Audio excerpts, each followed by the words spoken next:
Wa alaikum salam wa rahmatullahi wa barakatuh. Umuvandimwe arabaza kujya ku mupfumu ugiye kwivuza gusa utagiye kuraguza. Alhamdulillah wassalatu wassalamu ala rasulillah wa ba'd.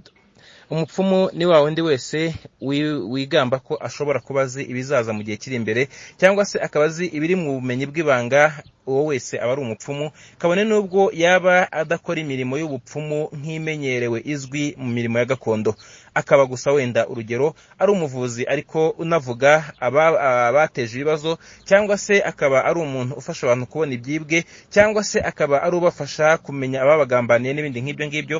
Abo bose ni abapfumu, n'abo bose ntumwe Imana sallallahu alayhi wasallam muri hadithi sahih kuva ku ntumwe Imana muri hadithi za Muslim.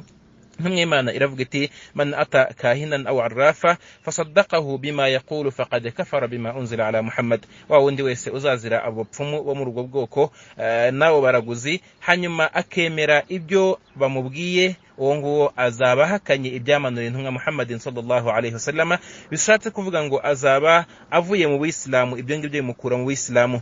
Hanyuma indi hadithi ikavuga iti uzamuzira, indi hadithi ikavuga iti man ataka hinan lam tuqbal lahu salati 40 yawman, uwo nguwo ntago azakirirwa amasengesho y'iminsi 40.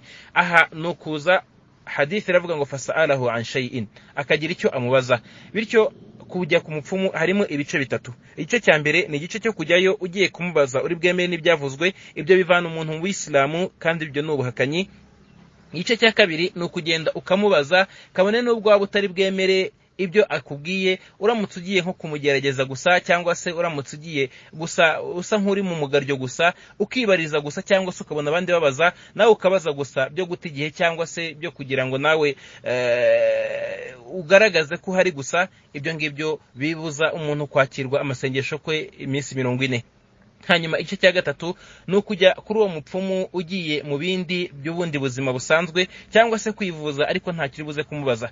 Ibi ngibi ubusanzwe birimo ibice bibiri. Ugiye kwivuza, ibi ngibi ni haramu. Ugiye kwivuza ku mupfumu, ibi ngibi ni haramu, ntago byemeye ku Muislamu yivuza ahantu nk'ahangaha, kuko nubwo weho utamubajije cyangwa se utajyanywe no kugira ngo umenye ibiri mu bumenyi bw'ibanga, ariko ugiye koroshya umutima wawe no kwemera akazi ke no kwifatanya nawe muri bimwe mu bikorwa bye. Hari n'igihe hari abazakubona wagiyeyo bagire ngo kujyayo biremewe, cyangwa se nawe bakwitire kujya mu bapfumu nurangiza bize guteza umwiryane mu bantu.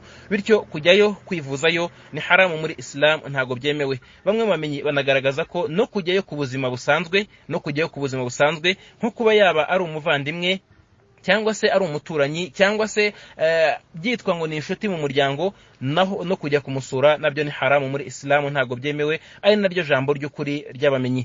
Hanyuma ikice cya gatatu ikindi gisigaye ni cyo kujyayo umuntu agira ngo ajye kwemeza koko niba ibyo ngibyo bavuga ari umupfumu koko, nk'umumenyi ugiye kugerageza kugira ngo amenye ukuri kw'ibyo bavuga kuri uwo mupfumu, cyangwa se agiyeyo agiye kumutamaza, cyangwa se agiye kumuhamagarira kureka ubwo bwangizi no kugana Imana. Abo gusa nibo bemerewe kugerayo, naho abandi bose byaba ari ubuzima busanzwe, byaba ari kwemeza ibyo bagiye kubwirwa, cyangwa se kubaza gusa by'umugaryo n'ibindi, ibyo byose ni haramu muri Islam. Wallahu a'lam.